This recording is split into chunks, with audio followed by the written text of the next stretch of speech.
प्रस्तुत है हरियाणा राज्य की साप्ताहिक समाचार समीक्षा। लेखक हैं वरिष्ठ पत्रकार दिनेश गोयल, वाचिका रतिका।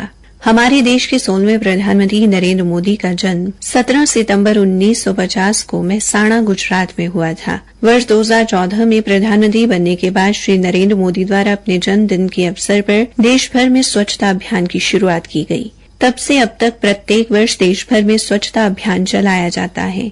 इस वर्ष भी प्रधानमंत्री नरेंद्र मोदी के जन्मदिन से न केवल स्वच्छ भारत मिशन की 10वीं वर्षगांठ मनाई जा रही है, बल्कि 17 सितंबर को स्वच्छता ही सेवा अभियान की शुरुआत की गई है, जो 2 अक्टूबर तक चलेगा।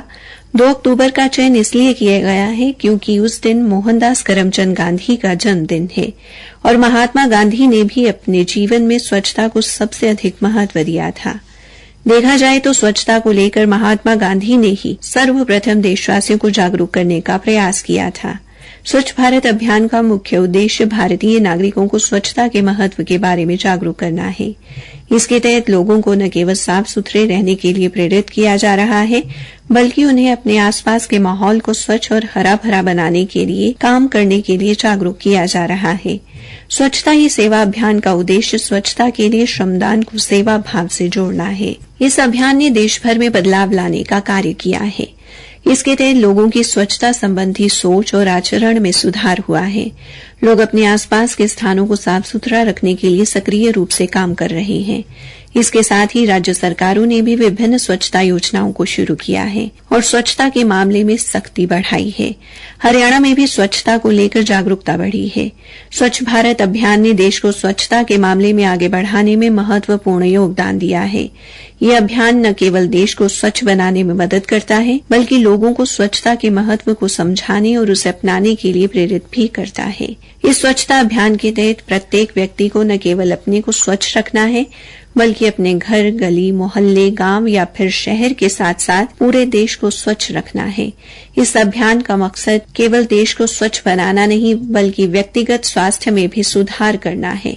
अगर गली, मोहल्ला, गांव और शहर स्वच्छ व साफ सुथरे होंगे तो बीमारियां कम फैलेंगी और स्वास्थ्य में भी सुधार होगा। इस तरह भारतीय भी विकसित देशों की श्रेणी में खड़े हो सकेंगे।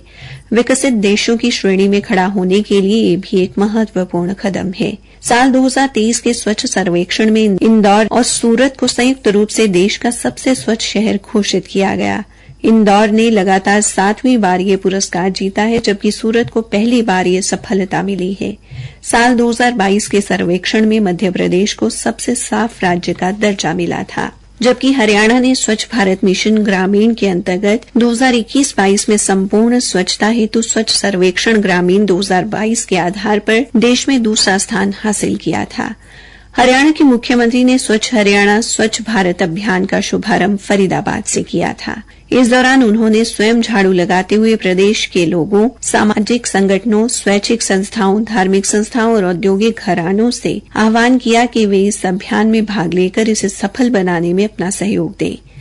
हरियाणा के मुख्य सचिव TVSN प्रसाद ने कर्मचारियों की कार्यप्रणाली व दक्षता में सुधार लाने को कहा है। उन्होंने कार्यालयों में पूर्ण रूप से सफाई व्यवस्था बनाए रखने के निर्देश दिए हैं। राज्य में चल रहे स्वच्छता अभियान में विकास व पंचायत विकास विभाग के अधिकारियों के साथ साथ स्वच्छता सैनिकों, शिक्षा विभाग, महिला एवं बाल विकास विभाग तथा सामुदायिक सहयोग करने वाले लोग व संस्थाएं भी भाग ले रही हैं। इसके अंतर्गत हर गांव में स्वच्छता अभियान चलाया जा रहा है। लोगों को सिंगल यूज प्लास्टिक का प्रयोग न करने व अपने परिवेश को साफ सुथरा रखने के बारे में रैलियों, प्रभात फेरियों, हस्ताक्षर अभियान, सामुदायिक सहयोग व अन्य माध्यमों से जागरूक किया जा रहा है।